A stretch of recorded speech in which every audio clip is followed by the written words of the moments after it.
Okay, we are now up and running on YouTube as well. Okay, hello everybody. I am Stephanie Driscoll. I'm a librarian at the Schaumburg Library. I wanted to welcome all of you on tonight. If you were not aware, we are doing this fabulous program as part of our One Book, One Community. That's where we are asking everyone in the community to read the book This Tender Land by William Kent Kruger. So if you have not read it yet, you're interested, we have plenty of copies available. And then we will be doing, he will be coming out to visit us on Thursday, February 16th at the Prairie Center for the Arts. So that takes place, the doors open at 6. We will have a cash bar, some appetizers, and then you'll get to hear him speak and do a book signing afterwards. So if you haven't signed up for that, please get your tickets for that. So as part of that depression, as we know, this Tender Land, it takes place during the Great Depression. So through the powers of Zoom, we are now able to book presenters from all over the place. And so we found Dr. Alison Greene here, who actually wrote a book, Revivalism and Social Reform During the Great Depression. And so we are so excited to have her on. So Alison, welcome, and you can take it away. Hi, it's I would say it's great to see everyone, but I don't see any of you, but I will imagine that I do. I'm going to share my screen here. All right. So I started to think about this talk before I looked at the book y'all were reading. And when I looked over the book, This Tender Land, I found that I was really torn between two kinds of stories I wanted to tell. I am supposed to talk about revivals, and I will. The revivalists in This Tender Land are characters, though, and maybe not entirely understandable ones. And so let me try to make a little sense of that. Let me tell you a little bit about what I do.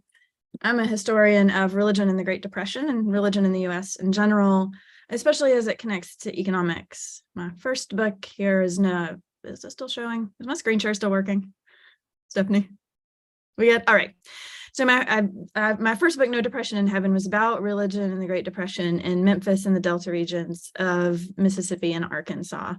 Y'all might be familiar with the region in Schaumburg because it's a region that contributed heavily to Chicago's growing population during the first half of the 20th century. And you might think about this is a period when revivals are especially important, and someone who writes about the period would be especially interested in revivals. And I guess I am, but I'm more interested in the conditions that made revivalism feel so necessary to some people in the sense of a world gone so wrong that nothing could help but divine intervention. And in This Tender Land, a lot of things have gone wrong. The main characters are children living in an abusive institution, and that's something I want to talk about too. It's, in fact, a way that I often start stories and conversations about religion and the depression, because it's a story that's personal for me, and we'll get there. But let's start with the revival. This guy is Joe Jeffers. If you look him up, you'll find he became much more famous later in California. This is Joe Jeffers in his early years. Thousands of lives are endangered. Declare martial law now or shoot down 1,000 church members with machine guns. That was a telegram from the mayor of Jonesboro, Arkansas, to Governor Harvey Parnell on a September morning in 1931. It wasn't a good day. The evening before, police officers broke up a fistfight between two warring factions at First Baptist Church, and they arrested 3 men. For weeks, hundreds of Jonesboro Baptists had taken part in a heated dispute between traveling evangelist Joe Jeffers, who you see here, and the minister at First Baptist, which was one of the Delta's largest churches. This was not a small church. This was a big Baptist church in the South. Police hoped the arrests would prevent further violence, but Jeffers and his supporters gathered in protest on the courthouse steps in the morning. They sang hymns. They made a big public scene, and as part of that scene, Jeffers demanded that the mayor allow him to hold a church service right there where they stood. The mayor declined to do that, but he said Jeffers could have a moment of prayer, and Jeffers was a man to grab every moment. His moment of prayer turned into several minutes. The mayor tried to interrupt, and with his head still bowed, Joe Jeffers asked God to strike the mayor dead with a bolt of lightning. The mayor interrupted again. Lightning did not. So a member of Jeffers' faction interrupted instead, punched him in the jaw, the mayor, and knocked him to the ground. 2 more men attacked the chief of police, who stood by the mayor's side. A third officer rescued them, and they telegrammed Little Rock for help. The result was the telegram I read at the start. Parnell messaged back he activated several dozen National Guardsmen from surrounding counties. For 4 days, troops armed with machine guns patrolled the streets of Jonesboro and stood inside the tent that Jeffers had erected for his services. He kept holding revival meetings. Men and women kept pouring into Jonesboro from nearby communities and from across the state line in Missouri to hear him. Jeffers' sermons blended explications of fundamentalist theology with denunciations of local leaders. One of the favorites was a handbill that he posted around town that read, "How many children in Jonesboro call Mayor Bosler daddy?" And he had a more urgent message. He preached most frequently and enthusiastically that the world would end in May 1932. And it was a world that felt like it was ending. I want you to keep that story in mind. Well, I'll tell you a completely different story, and we're not going to come back to Jeffers for a while, but we'll get back to him. This one's about my own family. In the 1920s, my great-grandfather sent his own elementary school-age sisters to live in an orphanage because he couldn't feed them. I grew up in rural Appalachia. My great-grandfather had a job in the feldspar mines, but he was responsible for taking care of his own growing family, his ill mother, and his 3 young sisters. It was too much. An orphanage half a day's drive away accepted 2 of the sisters. This is that orphanage. The 3rd sister was disabled, and even the orphanage turned her away. One day, a few years later, my great-grandmother, who was now parenting her own 3 children, as well as her husband's ill sister, was away running an errand. While she was gone from home, the 3rd sister fell into the kitchen's open fireplace and burned to death. The living sisters spent the remainder of their childhood 4 hours away, never again to live with members of their own family, never to have the space to grieve their lost sister. I grew up with them as our distant, cranky great aunts. I knew none of this story. I knew none of this story until I'd finished a PhD in history, until I'd already written and published this book about religion and the Great Depression. We joked in my family about moonshining preachers and married cousins in our family tree, but nobody told this story about desperate poverty and sorrow and suffering. I tell this story now to say that the stories full of pain and sorrow and shame often die with those who bear them. I didn't learn this until my grandfather died and my great aunt told the family the story. We learn tidier versions of our histories. We learn the happy stories, the heroic stories, the funny stories that don't hurt so much. Those stories shape our ideas about the world and our place in it and who our families are and who we are. And as long as we don't learn about the suffering in our own worlds and our own histories and our own families, it can be really hard to see that in other people's worlds. Or it can be reflexive to blame other people for those things that we don't recognize in our own worlds. Especially the suffering born of poverty in this country then becomes shaped as a problem of the individual or a problem of the community rather than a social or a political problem. When one of the richest countries in the history of the world has one of the highest wealth gaps and among the highest rates of child poverty, homelessness, and incarceration, we blame the poor, the homeless, the incarcerated, or we blame the government's efforts to mitigate needless suffering. Americans have a long history of blaming the poor for their problems, but it hasn't always been that way. The Great Depression brought such quick and deep suffering that it rendered visible the costs of capitalism and the systemic causes of poverty, and it united Americans around the notion that a federal response, a federal safety net, represented a moral imperative. Promise I'll get back to the revivals, but we're not there yet. If you want to tear away the safety net, you have to tell a new story about the Great Depression. And that's a story that goes something like this. This is a story that might sound familiar to you. It's a story that a lot of people told me on a lot of airplanes when I told them I wrote about the Great Depression. The greatest generation, the story goes, suffered through the ravages of the Depression, but they came out stronger. Maybe Franklin Roosevelt helped them back on their feet with works programs and Social Security, but they pulled together. They helped each other. They helped themselves. The Great Depression redeemed them. They suffered just enough to turn to God and realize they could help themselves and their communities. That's where those revivals come in. They fought another world war and they won. They built cozy homes. They went to college. They raised families. They went to church or synagogue every weekend. The greatest generation was independent and hardworking and grateful. And the social programs of the New Deal and the Great Society that followed destroyed their descendants. The rest of us are disappointment, coddled by the government, each subsequent generation lazier and greedier than the one before it. This is a story I heard a lot on airplanes. It's a story I heard a lot growing up. It's a story I've come to call the myth of the redemptive depression. It recasts the greatest economic crisis of the 20th century as a morality tale, a purifying experience that brought people together and brought people to God, or would have if Franklin Roosevelt didn't get in the way. It's a story that erases the suffering and sorrow of the Depression. It negates decades of bipartisan effort to protect Americans from another Great Depression. It's a story that ignores the way the greatest generation rallied together to build a welfare state, which enabled them to prosper, but not all of them equally. It's a story that emphasizes the experiences of the white middle class, but ignores the vast network of federal programs that enabled its rise: home loans, farm loans, Social Security, which, by the way, excluded agricultural and domestic workers in order to be racially exclusive, the GI Bill.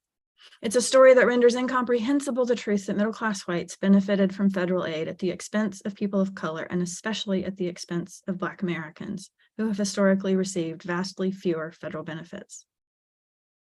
One of the most toxic elements of the myth of the redemptive depression is the argument advanced most fiercely in the welfare reform debates of the 90s, and now just kind of spoken as obvious truth among conservatives, that the New Deal destroyed the careful and compassionate work of churches and voluntary associations, that it undermined Americans' innate compassion in favor of an impersonal and permanent welfare state that rendered the poor helpless and dependent. The case against the welfare state rests on two basic assumptions. Poverty and suffering are individual failures rather than flaws in our political and economic systems, is one. And if this is true, then second, we don't need a welfare state that assures a baseline standard of living. We need charity, and churches and voluntary agencies should get to decide who deserves help and how much and under what terms. They should be the moral arbiters. The moral problem, then, is the poor, not the persistence of poverty. But if you peel back the myth of the redemptive depression, then that argument falls apart. So I want to do that for a little while today. Start with that mythic golden age up to and through the 20s, when there was no federal safety net, when Americans were supposedly flush and well. Now, if you want to see that that golden age of voluntary aid in its purest form, you have to look at places where public aid didn't exist. And that's where we're going to go. I'm going to take you down the Mississippi River to Memphis and the Mississippi and Arkansas Delta. That's the region highlighted on this map in dark gray. It covers 3 states. The region's population was more diverse than you might imagine: wealthy planters and industrialists, poor factory workers and farmers, Protestants, Catholics, Jews, African Americans, immigrants, whites. There's an interesting case study in this region of the way aid operated across lines of institution, geography, and race, from the most rural outpost, pictured here in these postcards in some very stereotypical ways, to the city center. This is Memphis in the 30s. It also gives us a chance to look at how an urban area and its rural periphery faced crisis. Now, I want to pause a minute and I want to ask you all to do some thinking. And I'll ask that you put your answers here in a moment in the chat. Say it's 1930. Imagine you have a small farm in the country, or if you're a town person, imagine a little shop in town or in the city. You've got a family constituted however you'd like to imagine that. You've always scraped by, but since the stock market crashed, prices have bottomed out and nobody's buying anything. You lost your savings in a bank failure. Your farm or your business goes under, the bank repossesses the property. Your family's hungry. Your partner has died of tuberculosis and now you're sick too. Your family has no food and no money, and there's no work to be found. Where do you turn for help? You can write these answers in the chat. Where do you go when you need help? And after that, where do you go? And after that, where do you go? I'm just going to stare at you quietly for a couple minutes while y'all write answers in the chat.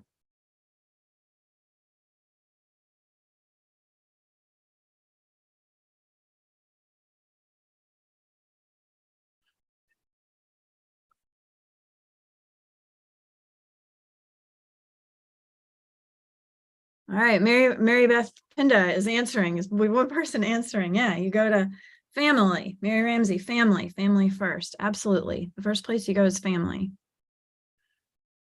You can't go to your immediate family, right? You're the only person left standing in your immediate family. So you go to your extended family. In most cases like this, the extended family is suffering the exact same crises that the immediate family is suffering. You go to your friends. This is a world where most of your friends exist in the same class stratus as you, and even the middle class is struggling. You go to your church. Churches tended to be class specific, but these are good options. You go to your friends, your family, your churches, your neighbors. Mary Beth, yes, all in the same boat, hence the trek west. Sometimes you just up and go. That was less the case in Mississippi and Arkansas. People went to Memphis. You went to Memphis to see what they could find. And in Memphis, you get to Memphis and you get off the train and they give you a train ticket to go right back out to the countryside.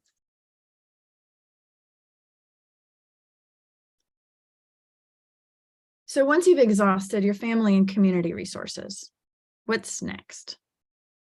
Any of you know what other options might have been available outside family and community?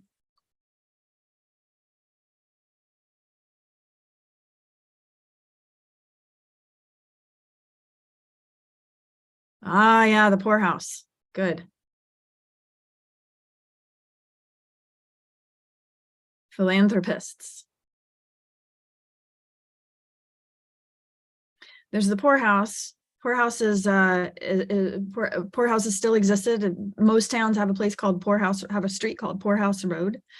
We'll talk a minute about that. There was a form of relief called outside relief, which was essentially any form of social aid that didn't require that you go inside a place like a poorhouse. Oh, Salvation Army. Oh, good one. We're going to come to that. All right, let's go. Let's look at the public options first. Y'all in Illinois were relatively lucky. If you lived in the Northeast or the Midwest, especially somewhere near Chicago, you'd have a lot more options than if you lived out West or in the South. In either case, the best resources were patchwork. If you were a veteran, you might have access to a state pension. If you were a veteran in the South, that was provided only to Confederates, which meant it was essentially welfare for whites only. If you were an abandoned or a widowed mother, you might receive a few dollars of what was called mother's aid, designed so that widowed or abandoned mothers could care for their children at home rather than turning them over to orphanages.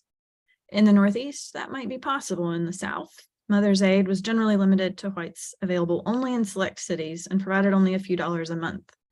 Moreover, to prove that you were worthy of mother's aid in many cases, you had to prove that you had been abandoned rather than, or that your spouse had left, in other words, rather than that you had chosen to be a mother on your own.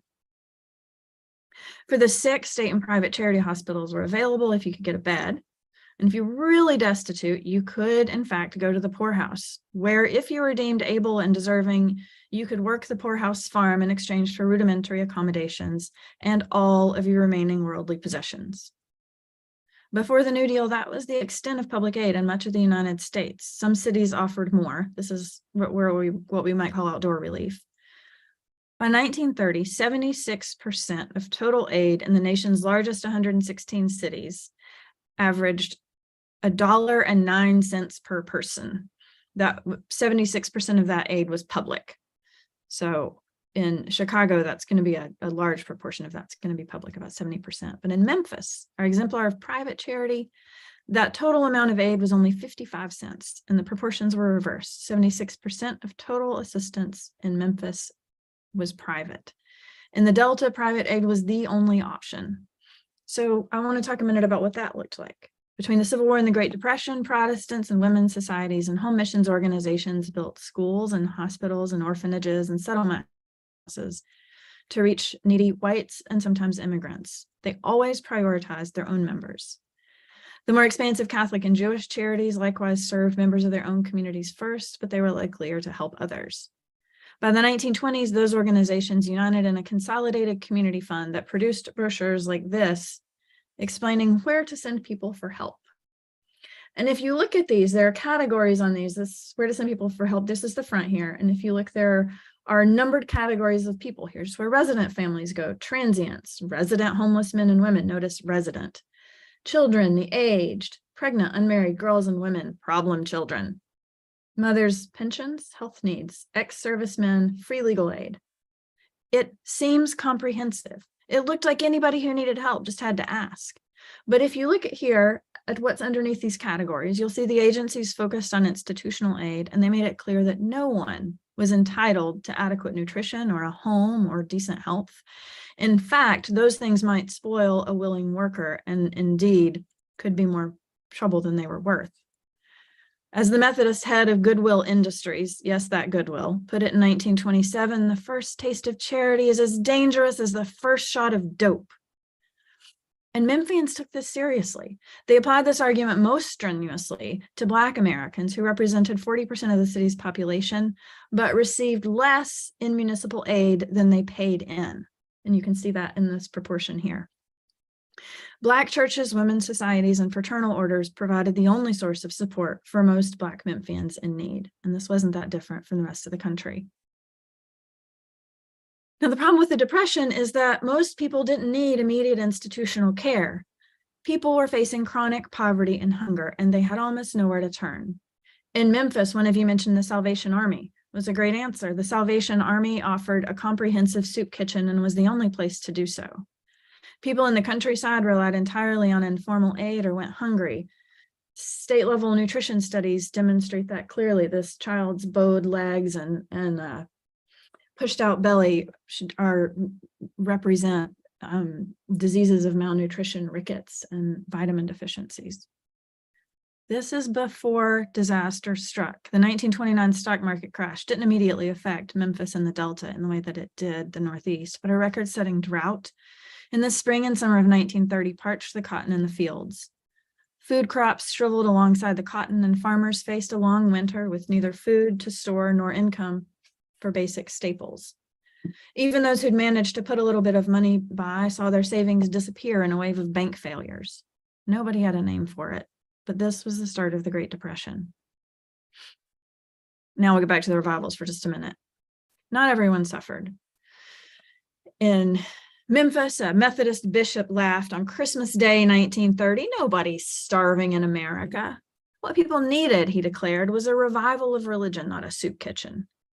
And truly religious leaders struggled to respond to a crisis that no one yet understood. There was a logic in this country represented even in charts by the entrepreneur Roger Babson that you would counteract any depression or recession with a revival, that revivals corresponded to depressions. And so a moment of crisis for the economy was a moment of hope for the church.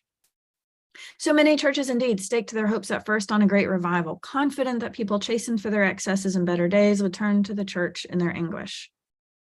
But what revivalists like Joe Jeffers demonstrated was that churches couldn't control or contain the nature of religious experience. Jeffers' revivals were a flash in the pan. They were intense, they were dangerous, and they were over very quickly. For the most part, the Depression simply did not bring religious revival. Those revivals would come in the aftermath of World War II, but not during the Great Depression. Fervor, yes. Experimentation, absolutely. Need, without a doubt. But what the Depression did bring was a change to the way that people talked about that need. 9 days after that Memphis bishop declared no one was really starving, Black and white farmers outside the town of England, Arkansas, joined together and marched into town demanding food. Farmers were starving and Americans were shocked. And these events happened over and over in towns across the country, across the South at first, then the Midwest, across the country, and they brought a change in the way that people talked about suffering and charity and individual responsibility. And here are some reasons why. The private aid organizations that proudly proclaimed their success at caring for people who really needed help faced 3 simultaneous crises. First off, the number of people who wanted help skyrocketed very quickly, and then donations to charities and churches plummeted, and their savings vanished in the same bank failures that crushed farmers in the middle class. And in the wake of all of those crises, the defense, the idea that many of the poor deserved their lot, fell apart in the face of widespread environmental and economic crisis. Churches and charities tried to help. In December 1929, the Salvation Army in Memphis had served 1,700 meals. The very next winter, it was serving 5 to 10 times as many meals each month. At one point, the Salvation Army drained the swimming pool to make room for homeless men and boys to sleep on the pool floor. They put pallets on the floor of the empty pool. But this was unusual because these agencies were suffering too. Most cut back, many disbanded altogether. All those fraternal aid societies that you hear about, all of the forms of mutual aid, they are collapsing in the same moment. For the Chicago area, 2 historians, Liz Cohen and Heath Carter, have written specifically about the failure of those institutions there. Churches fared still worse, struggling to keep their doors open. Between 1929 and 1932, national income dropped by more than 50%. Until 1933, church giving held steady relative to national income, but that still meant a 50% loss at the moment that demands on church resources escalated. So what's coming in is going down, and what needs to go out is going up. And the churches cut benevolent spending first. The president of the Southern Baptist Convention put it in a moment of crisis in 1931 pretty bluntly. We're putting off the Lord's cause while we try to settle with our other creditors. When the money ran out, the churches turned their spending inward, not outward. Denominations scrambled to maintain the programs they valued most, but they cut corners. Orphanages, for instance. Y'all read about Indian schools. Orphanages were another institution that housed children with nowhere else to go. Indian schools housed children with plenty of other places to go who were forced there. But orphanages also housed a growing number of non-orphans, children whose parents simply could not care for them. Even before the Depression, the orphanages were inadequate and they were sometimes dangerous places. The Industrial Settlement Home, a church-supported African-American children's home in Memphis, burned to the ground in August 1929.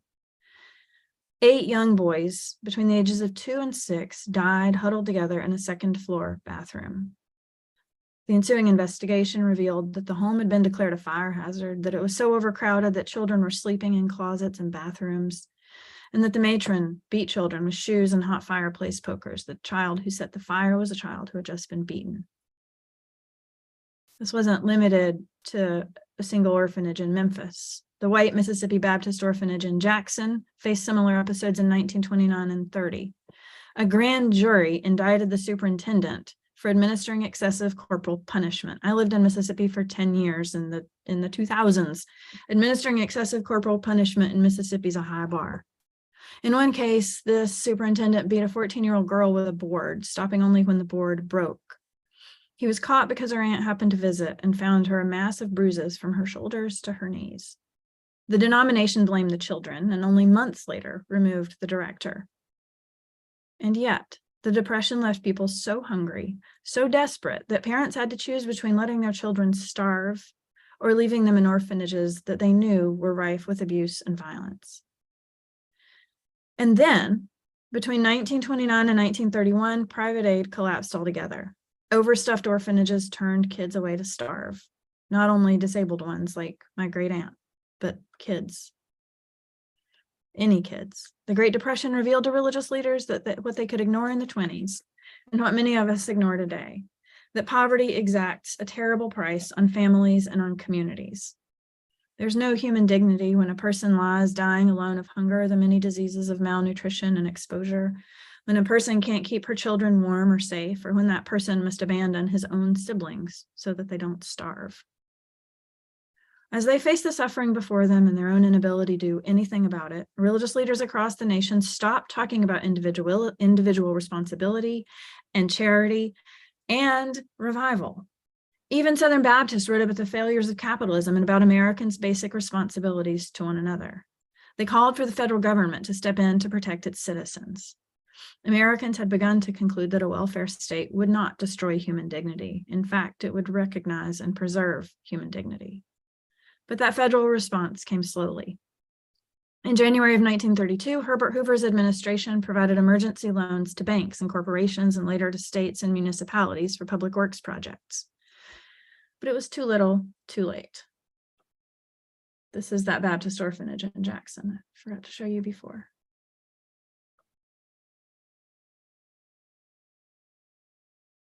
Democrat Franklin Roosevelt trounced Hoover in the 1932 election. This is the election map. And he did so on the promise that he would leverage the federal government to end the Depression, modeled in some cases on programs that he had first tested out as governor of New York. The barrage of legislation that Roosevelt signed in 1933 and what would become known as his first 100 days included the creation of the Federal Emergency Relief Administration, which was the very first federal program to put federal funds not only toward employment relief, but also toward direct aid for the suffering, and with a catch, in whatever form city and state administrators saw fit, which in most cases was food or jobs aid, but could be direct cash aid.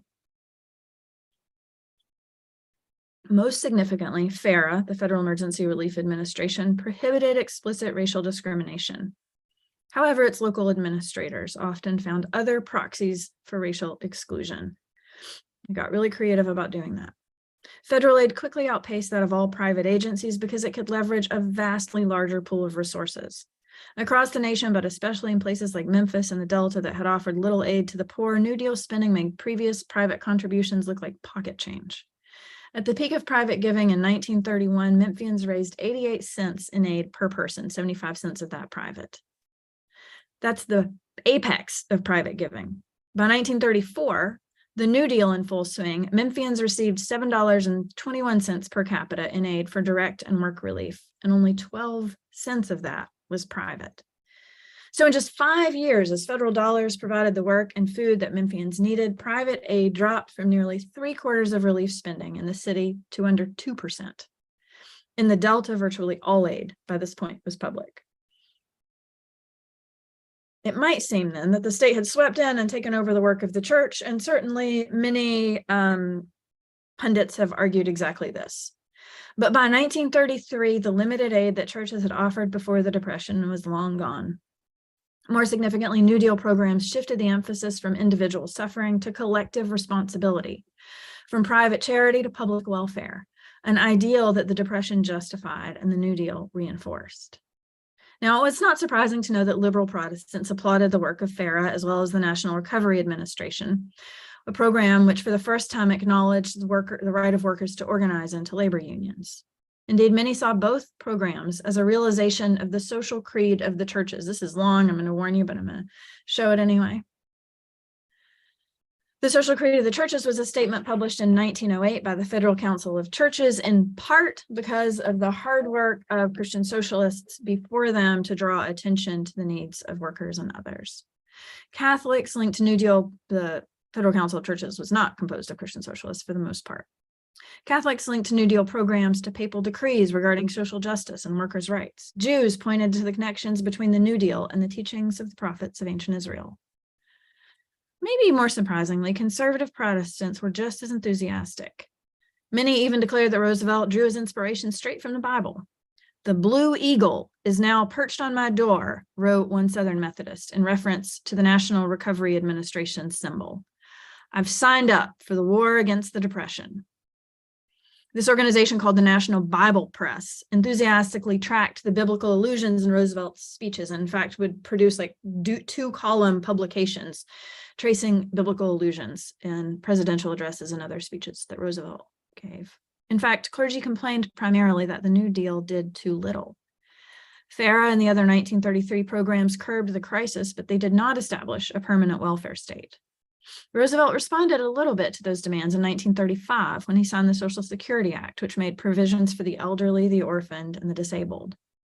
He established the Works Progress Administration, which eventually created public works jobs for 8.5 million Americans. Upon the passage of those two programs, Roosevelt reached out to clergy to assess their responses to the extension of a permanent federal safety net. He wrote this letter. He used most likely the database of the Federal Council of Churches and other databases of clergy. This letter was sent to every minister in the country, or every clergy person in the country that Roosevelt could track. It did seem to prioritize mainline ministers, but it was also published in newspapers and shared across town so that the people who wrote back to this letter represented a really broad range of religious traditions. And some of them, some of the letters that I read just came from lay people in the churches who wanted to respond, even though the letter wasn't aimed at them. Over 30,000 clergy across the nation responded with overwhelming enthusiasm. Of the first 12,000 replies, a full 84% expressed either complete or partial approval of the New Deal programs. Clergy wrote over and over and over that the welfare state represented a religious achievement, not an encroachment on the church's work, that it freed them to focus on supplementary care or to return to a focus on evangelism. And this is where revivals began to come into the conversation again.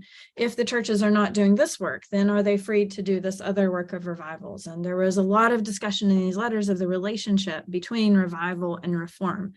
Did revivals prevent reform? Did revivals accompany reform? Did revivals result from reform? And clergy couldn't agree on this particular question or on whether revivals were even possible at this moment. Now, there were, of course, dissenters. Premillennialists who believed the end of the world was imminent included Roosevelt among a cast of possible antichrists, and many white Southern conservatives worried that the New Deal would undermine Jim Crow capitalism. African Americans petitioned for protection from racist aid administrators. Christian and Jewish socialists, a small but visible presence even in the South and more widespread across the rest of the country, wanted a president who would unmake American capitalism, not rescue it. And some clergy worried that the federal government weakened the church's hold on Americans because it strengthened secular community institutions, but not religious ones, which weren't funded by taxpayer dollars. That would change in coming years. But the New Deal consensus thrived. From the 1940s to the 1960s, both Republican and Democratic administrations expanded the welfare state and its protections for American citizens. When civil rights activists protested the unequal benefits the welfare state provided to whites, Lyndon Johnson's administration responded with war on poverty programs designed to expand provisions for health and child welfare across racial and ethnic lines. The effort was far from perfect, and it met with fierce resistance, but it represented the most equitable expansion of the welfare state to that point. But conservative repression of the civil rights movement and a backlash against federal protection for all Americans was already underway. The myth of the redemptive depression was a deeply entrenched narrative by this point. By the 1980s, the war on poverty had become what's better termed the war on the poor, a renewed effort to blame the poor for their own suffering and to deny them the very services that had proven an effective road out of poverty. 4 decades of efforts to both shrink and privatize the welfare state while expanding its punitive powers and erasing its efforts to close the gaps between rich and poor, Black and white, new immigrant and established citizen, women and men, have resulted in another period of vast income inequality. And when I started giving some version of this talk, or when I started talking about this material, I would say a period of vast income inequality unmatched even by the 1920s. Now I have to go back and say a period of vast income inequality unmatched even by the Gilded Age, because that inequality still grows. This work to dismantle the welfare state rested on the myth of the redemptive depression, a careful erasure and repackaging of the 20th century's greatest economic crisis. The myth infuses Americans' contemporary faith in the voluntary and private sectors and our skepticism of the federal government. In the retelling, people who wanted help could always turn to their families or to their churches until Roosevelt swept in to replace voluntary assistance with state aid that in this narrative rendered its recipients hopelessly dependent. One of the most catastrophic moments in modern American life was rewritten as an idyllic world where the deserving poor left to their own devices would find their way out of misery with just a little bit of help from their churches and with none from the government. Gone from this myth of the redemptive depression are years of suffering so deep and widespread they left once hopeful Americans defeated and their churches and communities unable to come to their aid. Gone are clergy bold enough to admit defeat and call for a social safety net that would prevent the next generation from dying of starvation and the diseases of poverty. Gone are the careful negotiations between church and state and the willingness to try new solutions to economic and social crises. When we misrepresent our history, we misunderstand our present. We inhabit a nation steeped in white supremacy and indifference to the suffering of the most vulnerable. I think the book that you read demonstrates the long history of that indifference. But we're also a nation of people, rural and urban, Black and white and multi-ethnic, women and men, immigrant and native born, people who have found a sense of purpose in the midst of crises before, who have found ways in crises before to stand in solidarity against impossible odds. And whether they did that in the pews of a revival and then out in the streets, or whether they did that through their work in the federal government, we do have repeated examples of this kind of work in our past, and no good reason that we can't be doing some of it in our present. So I think I'll stop there and invite you all to add in questions. I see that some of you have indicated other places that people can reach out today: homeless shelters, townships. Yeah, those were good options then. So I welcome your questions.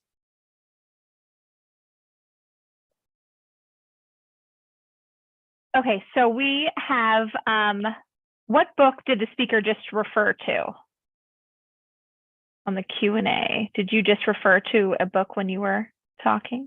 I was talking about the book that y'all, my understanding is that y'all read a book. Yeah, okay, I'm sorry. Yes, that's what I thought. Okay, so that's This Tender Land. Yes, that's okay. The book. By William Kent Kruger is the book that we're doing for the one community book. Yes. And you can check that out at the library.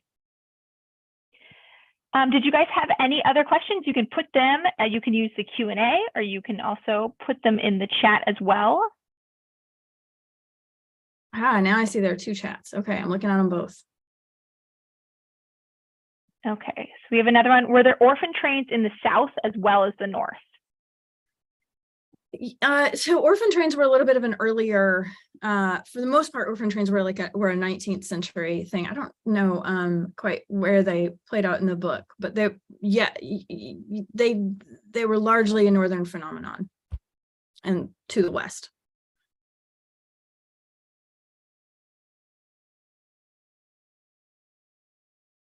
So I have a question for you. When you were sharing your personal story, when you found out about your family, I mean, was that a huge shock? That really was like the first time any of you had heard any of that? Yeah, I mean, I knew these great aunts, and I knew that. So the part that we knew was they'd grown up in an orphanage. Okay. But we didn't really know why. Right. And we didn't know that it was I guess my grandparents would have known, because they were the siblings who got to stay home when their aunts were sent to the orphanage. But they were very young children when that happened. They didn't know the reasons, and none of them knew, other than the great aunt who told the story after my grandfather died. None of them shared the story with my parents. My parents and I talked about this a lot. My dad knew none of this story, and none of us knew about the child who died in the fire. Oh, wow. That story is more complicated because it's a story of abuse and illness within the family. So my great grandmother, who had to be cared for by her son, because she had syphilis and had most likely acquired that from her spouse. And it was most likely congenital syphilis that their child was born with, and was this disability, which is was not a common illness at the time, but was there. Right. So there's an extra layer of shame there, because they had a sexually transmitted disease.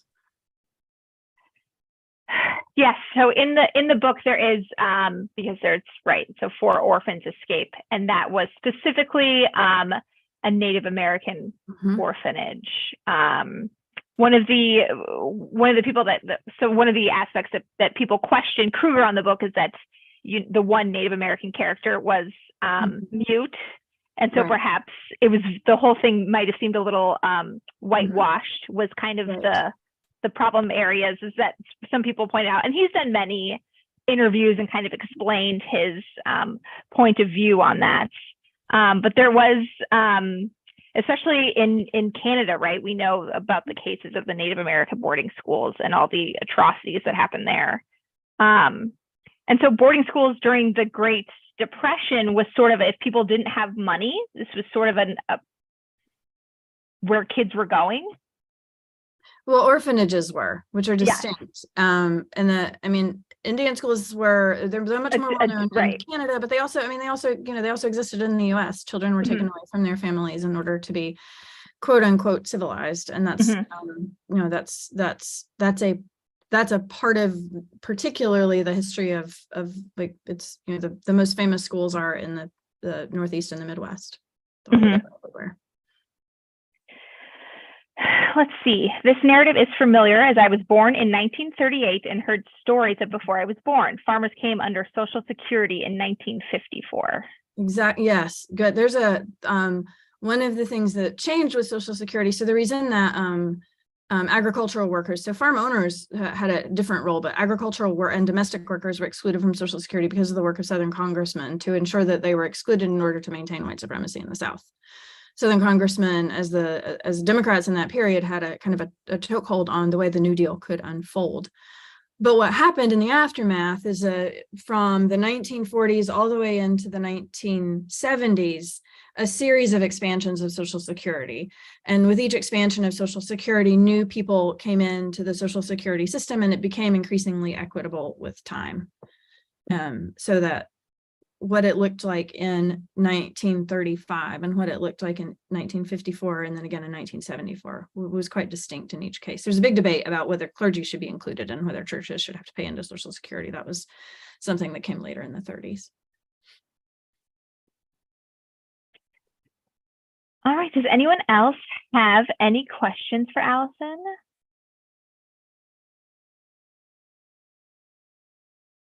Oh, yes.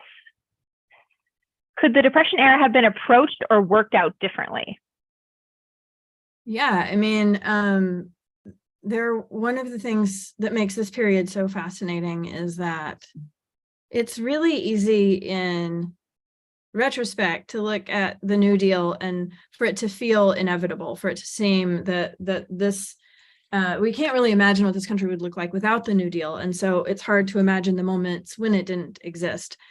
But the New Deal followed a really live series of debates and conversations about whether there should be any sort of response to the Great Depression, and if there should be a response, what that should be, right? Herbert Hoover's approach was a private and voluntary approach. Herbert Hoover, until the very end of his administration, opposed any kind of federal intervention and then did so very reluctantly, although the earliest parts of Roosevelt's interventions would looked something like Hoover's, although Hoover's involved loans rather than grants, basically. But the most serious engagement with the question of what to do in the Depression came from socialists, who argued that for the creation of a much broader safety net and the dismantling of capitalism, so that the earliest programs of the New Deal actually supported businesses. They supported capital before they supported labor, using the logic that you had to save what's big, I guess. So there were certainly a lot of other possibilities, and socialists continued to argue throughout the 1930s and all the way up until 1939, until the context overseas shifted dramatically. Socialists continued to argue that the New Deal actually did more harm than good because it rescued capitalism rather than allowing capitalism to fall apart. So this was a moment when many different paths forward seemed possible, even if in retrospect they seem unlikely. I see this next question: were Black people in the North excluded from Social Security? No, they weren't. It depended entirely on one's profession. So one of the things, the New Deal is really complicated, right? We have really good stories about the way in which New Deal programs, particularly around home loans and home ownership, reinforced white supremacy. And they absolutely did. Lots of New Deal programs did exactly this work, in part because Southern congressmen crafted them so that they would, and also in part because Roosevelt didn't protest it. On the other hand, the earliest New Deal programs were the first federal programs to explicitly disallow any kind of racial discrimination. No one could discriminate in federal aid programs on the basis of race. It's it just didn't take very long because, again, Southern congressmen demanded local administration. It didn't take very long for local administrators to figure out other proxies for race. For instance, in an automotive plant where say black and white workers are doing the same job, white workers would be categorized as some form of skilled worker doing the exact same work. Black workers would be categorized as a different kind of worker and then paid less. This happened over and over and over. So you have this complex situation wherein you have for the first time programs that confront these racist structures and also programs that perpetuate them at the same time. Yeah, I'm only talking about the first Social Security programs in the US. The US did not, none of the programs that came in the US to answer the Bismarck program were original to the US. This was a long series from the 9th. Daniel Rogers has written a book called Atlantic Crossings, which maybe describes this situation better than anyone. American progressives were generations behind others in crafting programs, and most of those were modeled on European programs. So yeah, that's an important point to make. Thank you.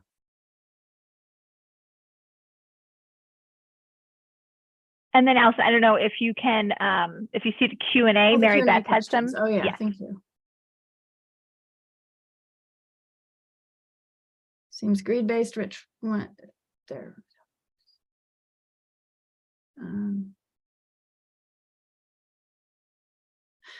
I think I understand the context of the questions, Ruth. You can just pop in there if I'm understanding your questions correctly, and I'll try to summarize.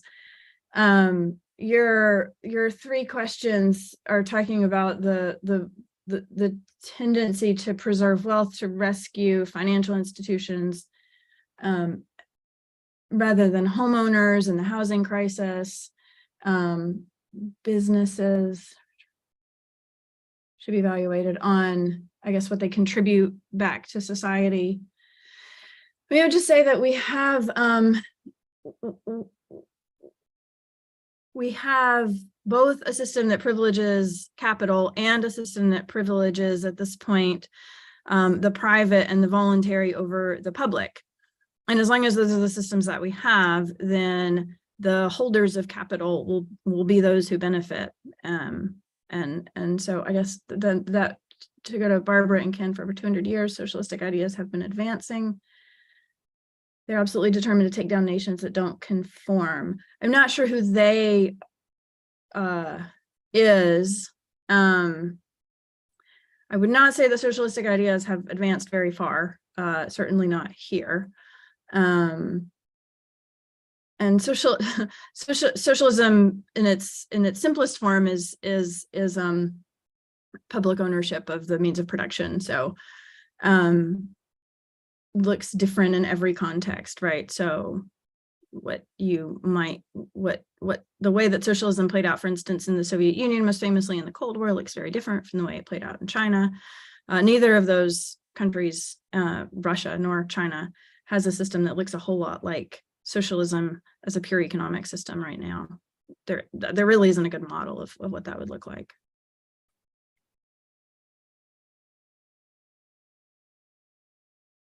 I'm kind of surprised no one has questions about revivals. Right?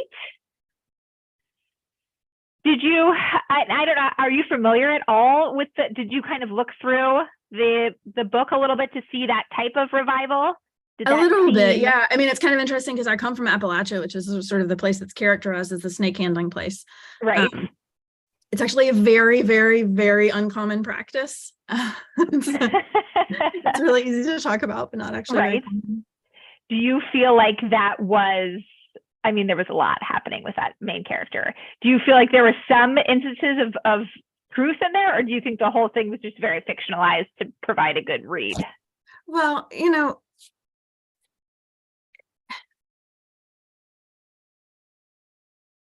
there's both a really long history in this country of revivals as kind of the root of many forms of social reform, and also revivals as the source of some of the most sort of horrific abuses and most absurd charlatans that we've ever seen, right?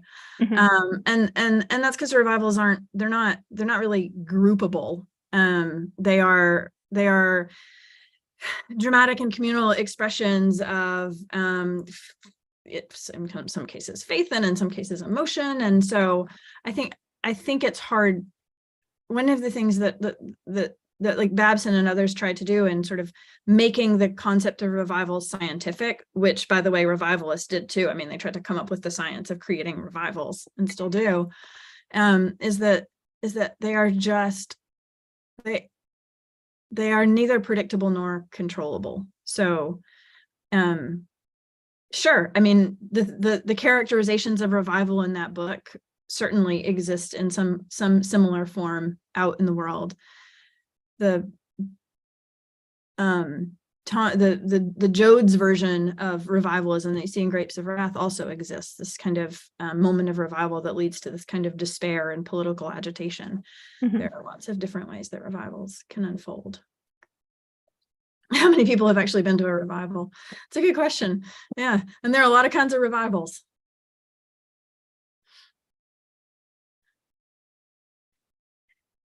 I'm not sure that I would say go to a revival as like your homework, but well, thank you so much, Alison, for coming out to speak with us tonight. Yeah, thanks to all of you for showing up. It's 9:00 my time. I guess y'all are an hour earlier, but all right. This is one way to spend your evening. I would love to have seen your faces. Right, exactly. And thank you to all of you that came out so much. And Alison, of course, you're getting a lot of positive feedback in the chat. So everyone super enjoyed it. Thank you so much. And then we will let everyone have a good evening. So thank you to Alison and have a good night. Thank you all so much. Thanks for your wonderful questions.